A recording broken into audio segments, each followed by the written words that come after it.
Delight IAS पर आप सभी का एक बार फिर से बहुत बहुत स्वागत है। तो एक बहुत ही इम्पॉर्टेंट टॉपिक पर हम लोगों को आज बात करनी है। यूपीएससी क्या 2025 के एग्जामिनेशन में कुछ चेंज कर सकता है ना। पैटर्न को लेकर बहुत सारी चीज़ें जो हैं, अफवाहें भी फैल रही हैं, उन सब चीज़ों को लेकर थोड़ा हम लोगों को बात करनी है। और अगर सुधार यूपीएससी को करना है तो किन सब चीज़ों को लेकर यूपीएससी का फोकस है या सरकार किन चीज़ों में बदलाव करने का प्रयास कर रही है। सबसे पहले मैं आपको एक चीज़ कहना चाहता हूं कि आप लोगों को पता है कि यूपीएससी ने अपना जो एग्जामिनेशन का पैटर्न जो है, जो आज वर्तमान में चल रहा है, ये 2013 के आसपास यूपीएससी ने चेंज कर दिया था, है ना। जीएस के मेंस एग्जामिनेशन में आज जो आप 4 पेपर देखते हो, है ना, जीएस के जो भी हैं, और इवन एसए का 1 पेपर है, फिर ऑप्शनल जो है 2 से कम करके 1 कर दिया था, उसके 2 पेपर कर दिए थे। तो यूपीएससी ने ये जो रिफॉर्म्स किए, इवन सीसेट के पेपर को ऐड किया गया, ये सारी चीजें यूपीएससी ने 2013 के आसपास की थी।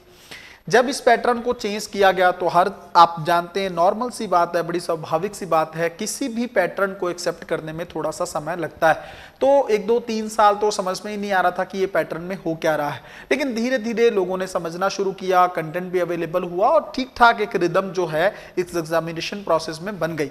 लेकिन आप लोगों को पता है कि एक समय ऐसा था जिसमें सीसेट के को लेकर विरोध क्रिएट हुआ, है ना। आप इस कहानी को पूरे अच्छे से समझिएगा। सीसेट को लेकर हिंदी माध्यम के छात्रों ने बड़े स्तर पर विरोध दर्ज किया और ऐसा लगा कि इसके चलते ना इंग्लिश मीडियम के जो छात्र हैं उनके लिए आसान हो जा रहा है, इवन इंजीनियरिंग बैकग्राउंड के जो स्टूडेंट हैं उनके लिए थोड़ा आसान हो जा रहा है यूपीएससी में मेंस एग्जामिनेशन तक पहुंचना। तो इसके चलते फिर सीसेट के पेपर को आप लोगों को पता है कि क्वालिफाई पेपर बनाया गया, इसमें 66 मार्क्स लेने की बात कही गई। लेकिन चीजें वहां पे रुकी नहीं, विरोध इतना बड़ा था पैटर्न को लेकर कि यूपीएससी को एक कमेटी गठित करनी पड़ी। उस कमेटी का नाम था बीएस पासवान समिति, है ना। इस समिति को बहुत अच्छे से आप लोगों को याद रखने की जरूरत है और इस समिति ने एक्चुअल में क्या ऐसी बातें कही, उन चीज़ों को लेकर भी हम समझेंगे और सरकार किन किन इसकी सिफारिशों को, इस कमेटी की सिफारिशों को इम्प्लीमेंट करती चली जा रही है। तो ये चीज़ों को थोड़ा सा हमें देखना है। 2016 के आसपास की ये घटना है जब इस कमेटी ने को गठित किया गया और इस कमेटी ने अपनी रिपोर्ट जब यूपीएससी को सौंपी तो यूपीएससी ने ये रिपोर्ट डीओपीटी या सरकार के हवाले कर दी कि आप जानो, आपका काम जाने, अगर आपको लगता है कि इन चीज़ों में बदलाव होना चाहिए तो हमें करना है। तो आपका सबसे बड़ा सवाल ये होगा कि सर इस समिति की रिपोर्ट में क्या था और क्या पासवान कमेटी जो बनी थी उसकी रिपोर्ट को पब्लिक किया गया था? नहीं, सरकार ने यूपीएससी की जो ये कमेटी बनी थी, इस कमेटी की रिपोर्ट को सरकार ने पूरी तरीके से सार्वजनिक ही नहीं किया, आज तक नहीं किया है सरकार ने, क्योंकि उसमें कुछ कुछ चीजें हैं जिसको लेकर थोड़ा इशू क्रिएट होता है। बट जो चीजें निकल के आई, कुछ कुछ चीजें जो हैं जो सामने आई, आपको पता है सरकार की कोई भी रिपोर्ट वो पूरी तरीके से गोपनीय नहीं रह पाती है, उसकी बातें पब्लिक में आ जाती हैं। तो इस समिति ने कौन सी बातें कही थी?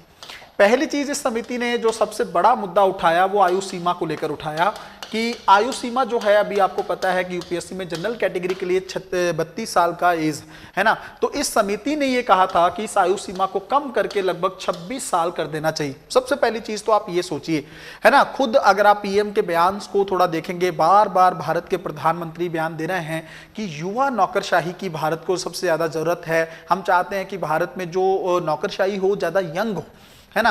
आपको पता है, इससे हिंट लगा सकते हो आपकी सरकार क्या चाहती है।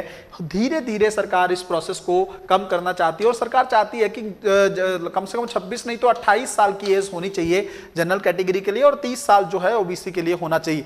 धीरे धीरे सरकार चरणबद्ध तरीके से इसको कम करने का प्रयास करेगी, है ना। हिंट है इस चीज को लेकर भी।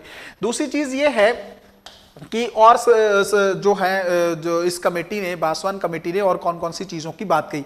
इस कमेटी ने यह कहा कि भारत में आईएएस अधिकारियों की कमी है, आईएएस की कमी है, इसलिए सरकार को 180 अधिकारियों को, आईएएस ऑफिसर्स की हर साल नियुक्ति करनी चाहिए। तो आप देखेंगे अभी सरकार जो है 180 के आसपास अधिकारियों की ही नियुक्ति कर रही है। इसका मतलब पासवान कमेटी की रिपोर्ट को सरकार इंप्लीमेंट करने का प्रयास कर रही है।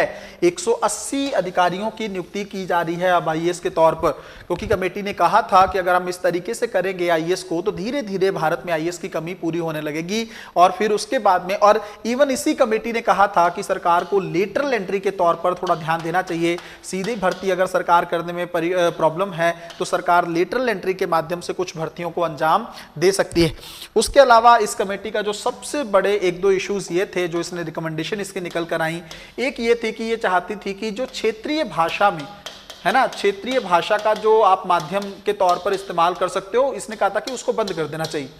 जो रीजनल लैंग्वेज में आप एग्जाम दे सकते हो ना, कि जैसे मान लो कोई गुजराती लैंग्वेज को प्रेफर करते हुए भी एग्जाम दे सकता है, कोई पंजाबी को प्रेफर करते हुए एग्जाम दे सकता है, पंजाबी मीडियम से ही पूरा एग्जाम दे सकता है। तो इस कमेटी ने कहा था कि ये सब ठीक नहीं है, आप इसको भी बंद कर देना चाहिए। और एक सबसे बड़ा इशू जो इस कमेटी की तरफ से उठाया गया था वो यह इशू था, सरकार ने हालांकि इस बात को एक्सेप्ट नहीं किया। ये इशू ये था कि ये कमेटी ये चाहती थी कि यूपीएससी में जो वैकल्पिक विषय है ना, ऑप्शनल को लेकर जो है, इसको खत्म कर देना चाहिए, है ना।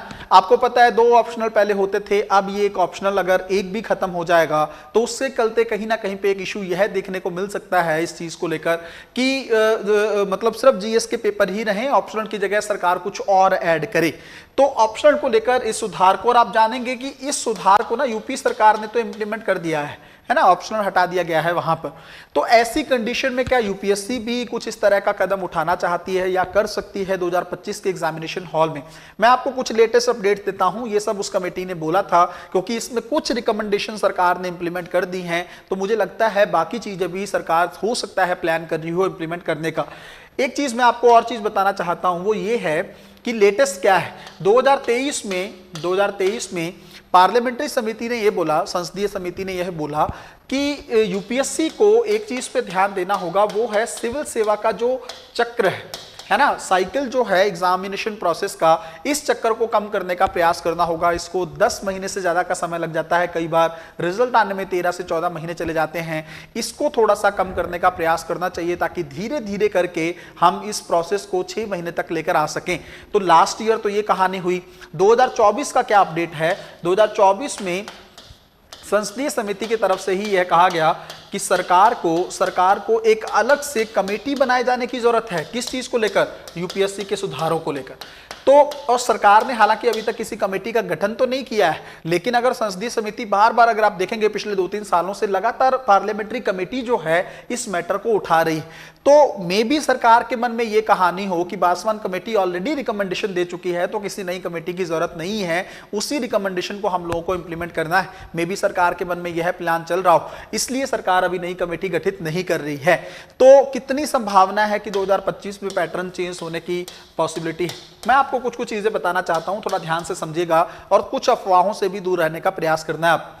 कौन कौन सी चीजें? एक तो मेरा मानना यह है कि थोड़ी कम संभावना है चेंज की, क्योंकि 2013 में ही पैटर्न चेंज हुआ है ना, पैटर्न में बदलाव हुआ है। तो पैटर्न यूपीएससी आपको पता है पहले कई सालों तक लगातार सिमिलर पैटर्न को ही यूज करता रहा है। अभी तो इसको 10-11 साल ही हुए हैं इस नए पैटर्न को। तो क्या इतनी जल्दी यूपीएससी फिर से पैटर्न चेंज करेगा? ये अपने आप में सोचने वाली बात होगी। दूसरी चीज जो मुझे कम संभावना को लेकर लगती है वो ये है, इस चीज को लेकर वो यह है कि भाई अगर आप सीसेट को लेकर इशू देखेंगे तो यूपीएससी ने ऑलरेडी सीसेट में सुधार कर दिया है, और सीसेट के पेपर को अब जो है यूपीएससी ने 66 मार्क्स मतलब क्वालिफाइंग पेपर के तौर पर इसको बना दिया है ना। तो कहीं ना कहीं पे ये इशू ये है कि इस चीज को भी यूपीएससी ने दूर करने का प्रयास किया है। तो अब संभावना और अगर यूपीएससी कोई ऐसा बड़ा सुधार करना भी चाहती है तो कम से कम थोड़ा पहले यूपीएससी को बच्चों को बताना होगा, क्योंकि तैयारी से एकदम पहले से यूपीएससी इस चीज को इंप्लीमेंट करे, इसकी संभावना थोड़ी कम लग रही है ना। तो मेरे हिसाब से हाँ, इतना जरूर मैं आपको कहना चाहूंगा कि आने वाले कुछ सालों में सरकार इस कमेटी की रिपोर्ट को हो सकता है इंप्लीमेंट करे, धीरे धीरे आयु सीमा को लेकर भी सरकार काम करे। हालांकि एक पॉजिटिव चीज ये है कि आईएएस अधिकारियों की भर्ती जो वैकेंसी है वो ज्यादा बड़ी हुई देखने को मिल सकती है। तो ये सारी चीजें सरकार कर सकती है, इसको थोड़ा सा आने वाले 1-2 सालों में हमें अच्छे से देखना होगा। मिलते हैं अगली वीडियो में, तब तक अपना ध्यान रखें, अपनी पढ़ाई को बहुत अच्छे तरीके से करते रहें। बहुत बहुत धन्यवाद।